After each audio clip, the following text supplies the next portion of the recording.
Shalom Uracha, Shavua Tov. La parashat que nous avons lue maintenant nous parle des tsarat, de la lèpre. Il y a la lèpre de la peau, la lèpre des habits, la lèpre des maisons. Cette lèpre-là des maisons, comme tous les autres, on sait qu'elle vient aussi pour le problème du Lashon Hara. Et la Torah nous dit que ça commence, que cette sorte de lèpre-là, elle ne peut venir que lorsque nous rentrons dans l'Eretz Israël. Le Rambam nous dit que c'est vrai aussi pour les vêtements et très possible aussi pour le visage, pour le visage ou la peau. En tout cas, pour la maison, c'est explicite que c'est uniquement en Eretz Israël. Pourquoi que là-bas? Nous dit le Rambam, nous dit le livre du Kuzari et d'autres. En Israël, la Shrina règne, réside dans nous, que ce soit dans nos personnes, dans nos habits, mais même dans nos vêtements. La Kedusha, elle se propage.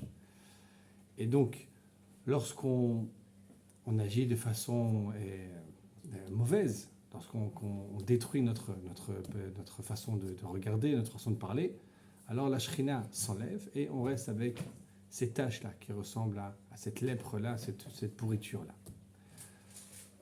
Maintenant, le Rambam dit quelque chose, que cette mitzvah-là, que ce phénomène-là de lèpre n'a pu être mis en place qu'après les 7 années de conquête de la terre et de partage de la terre.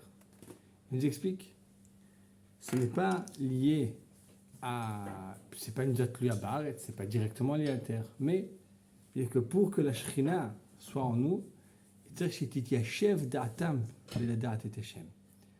faut qu'on retrouve notre tranquillité, qu'on retrouve notre calme. Après 7 ans de conquête, 7 ans de guerre, après 7 ans de partage où il y avait, sans arrêt, il y avait des disputes, il y avait des revendications. Une fois qu'on n'a pas encore complètement trouvé, chacun n'a pas trouvé son endroit, au bout de 7 ans de conquête, 7 ans de partage, chaque personne, chaque lieu se trouve exactement à sa place. Là, la Shrina peut résider et donc, lorsqu'elle s'enlève, laisser la lèpre. Il y a une héara, il y a quelque chose qu'il faudra faire attention,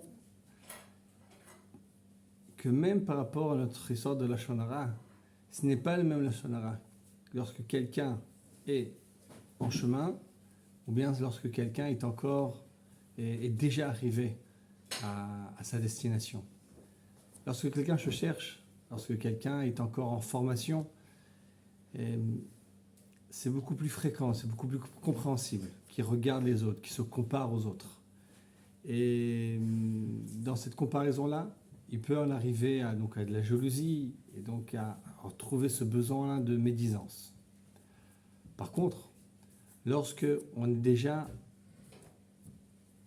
à notre place, on a déjà notre maison, notre foyer, notre métier, commencer à regarder à droite, à gauche, là c'est beaucoup plus grave.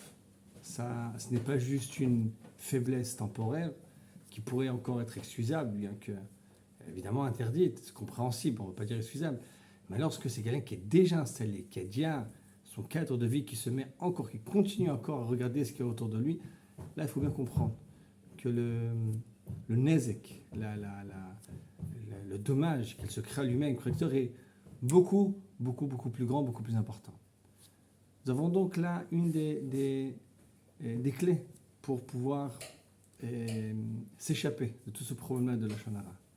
Tout simplement être concentré dans sa propre vie. Et sa vie interne. Ne se compare à rien ni à personne. Et remercier Akadosh Baruch Hu pour chaque chose qu'il nous a mis dans notre lot à nous.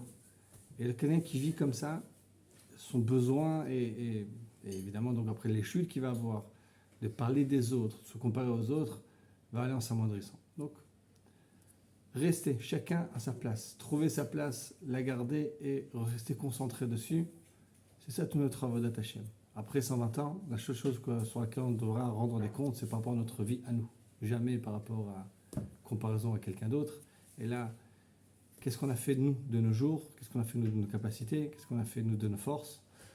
Et c'est avec ça qu'il faut sans arrêt se remettre en question.